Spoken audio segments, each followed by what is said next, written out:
a mi els àmbits és una manera revolucionària d'ensenyament per als xiquets perquè no se basen sols en la memòria, sinó que desenvolupen totes les habilitats que tenen, inclús potencien les que hi són més vàlids. També m'agrada perquè s'acostumen a parlar en públic, s'acostumen també a tratar en xiquets en altres característiques, milloren en les seues habilitats socials tan importants avui en dia.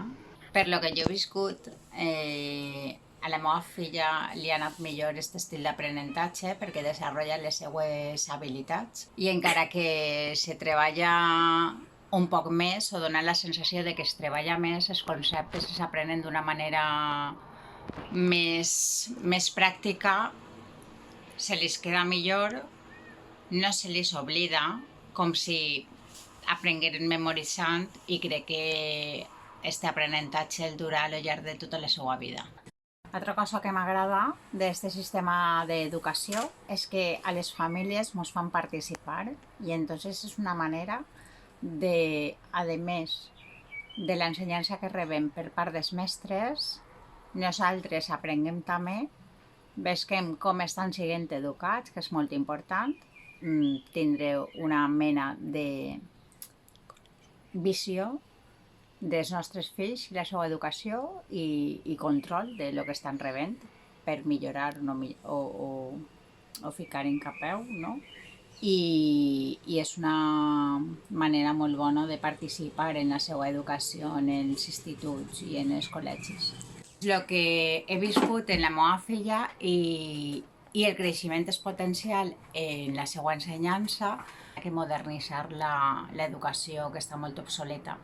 A mi m'agradaria que aquest estil d'ensenyança no sols estiguera en primer i segon, sinó que els acompanyara tota la seva vida d'aprenentatge, perquè crec que és el millor per a ells, ja que potencia totes les seues habilitats, els ensenya a treballar en grup, milloren les habilitats socials, que al final i al cap és el que van estar visquent tota la vida i no aprenguen memoritzant per a després que se li olvide.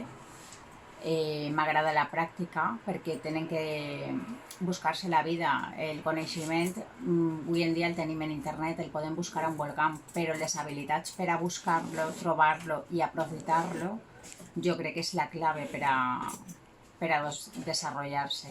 És fonamental la qualitat d'ensenyança. Els mestres, sí que és cert que els mestres que l'han tocat a la meva filla, que és molt important, han sigut excel·lentíssims professors, molt volcats en l'educació, creuen molt en aquesta educació, això se plasma a l'hora de veure els resultats en els xiquets, i el mestre és molt important. Si, a més, aquest mestre està capacitat per a aquest tipus d'àmbits, es preocupa, millora, es recicla, això se trasllada en els xiquets i en la seva motivació per aprendre, indudablement.